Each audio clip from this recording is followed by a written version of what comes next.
سلطان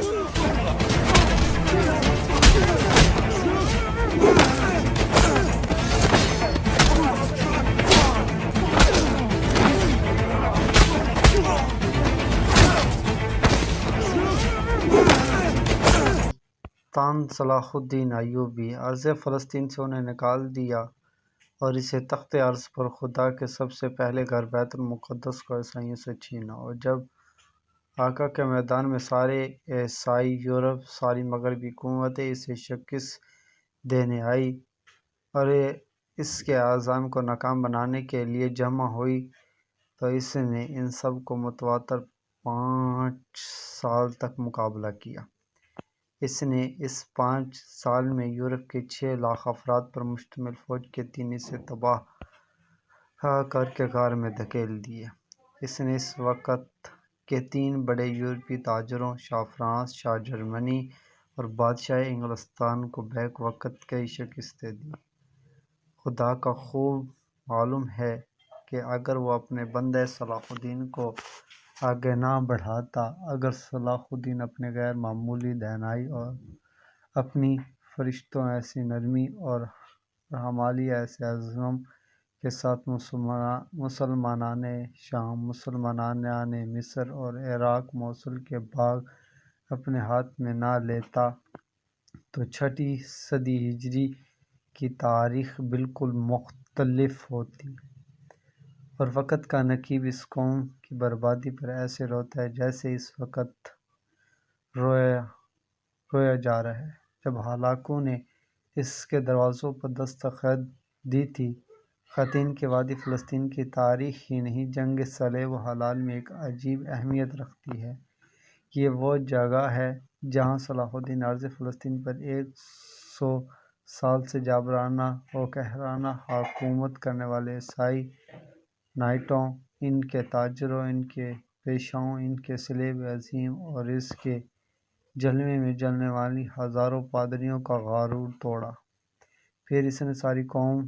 کو قدم قدم پر ہرایا۔ لیکن کچھ عجیب بات ہے، اور لین پول کیا اور اینوول کیا، سارے کے سارے عیسائی مورخین بھی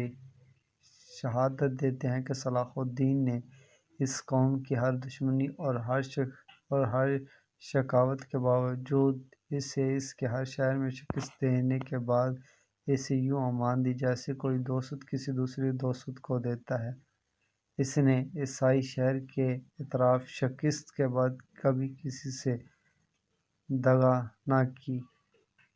کبھی ایک فرد تک کے خون سے ہاتھ نہ رنگا، کبھی ایک عورت کی عظمت پر حملہ نہ کیا، کبھی کسی ایک پادری کو سزا نہ دی۔ اس نے ان کے تاجر،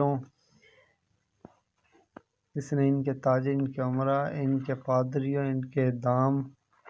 اور ان کے ہر خطا کے باوجود معافی دی۔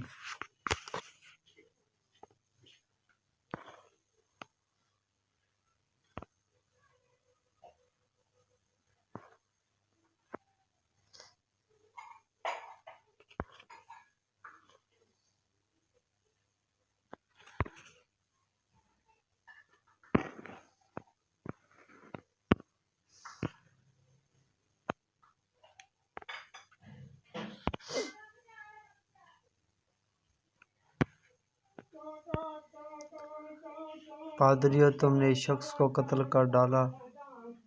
جو روم کا دفاع تھا، اب تمہیں خداوند کی قہر سے کوئی نہیں بچا سکتا۔ السلام علیکم ناظرین۔ جیسے ہی کورولوس عثمان سیزن 6 کا آغاز ہوا تھا، ویسے ہی فاطمہ خاتون کی شادی کے بارے میں بات ہونے لگی۔ اورحان اور علاء الدین کے بعد سب سے زیادہ چاہنے والی بات جو نظر آئی تھی وہ فاطمہ خاتون کی شادی تھی، اور ہم پہلی ایپیسوڈ سے دیکھ رہے تھے کہ 2 بڑے قبیلوں کے درمیان فاطمہ خاتون کو لے کر یہ تکرار شروع ہو چکی تھی، یعنی ایک طرف ساروجو کا کردار اور دوسری طرف یوسف کا، جو کہ فاطمہ خاتون کے قریب ہونا چاہتے تھے تو اب ناظرین یہ جاننا چاہتے ہوں گے کہ فاطمہ خاتون کس کو ملے گی، یعنی فاطمہ خاتون کا ہاتھ مانگنے کے لیے پہلے کون پوچھے گا، یا پھر السلام علیکم دوستو، شام کا وقت ہے اور میں اپنے گاؤں میں موجود ہوں جہاں کا موسم بہت سہانا ہے۔ آج ہلکی ہلکی ہوا بھی چل رہی ہے۔ یہ میری پہلی ولاگ ویڈیو ہے، اگر دوستوں کو پسند آئے تو پلیز سبسکرائب ضرور کیجیے گا تاکہ میری بھی حوصلہ افزائی ہو سکے۔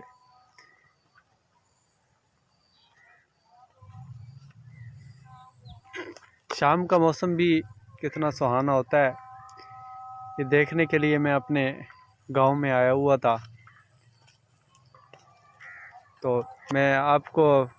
زوم کر کے اپنا منظر دکھاتا ہوں۔ شام کا وقت ہے، آسمان کا، یہ ہمارے ارد گرد مکئی کی کاشت ہوئی ہے، یہ عوام نے گھاس بویا ہوا ہے، یہ ادھر غور سے آپ دیکھ سکتے ہیں، یہ گھاس ہے، مکئی جسے کہتے ہیں، اور یہ دھان کی کاشت کی ہوئی ہے۔ شام کا وقت ہے اس لیے میرے کیمرے کا رزلٹ صحیح نہیں آ رہا، اور یہ دھان کی کاشت ہے جسے آپ چاول کہتے ہیں، یہ دیکھیں آپ۔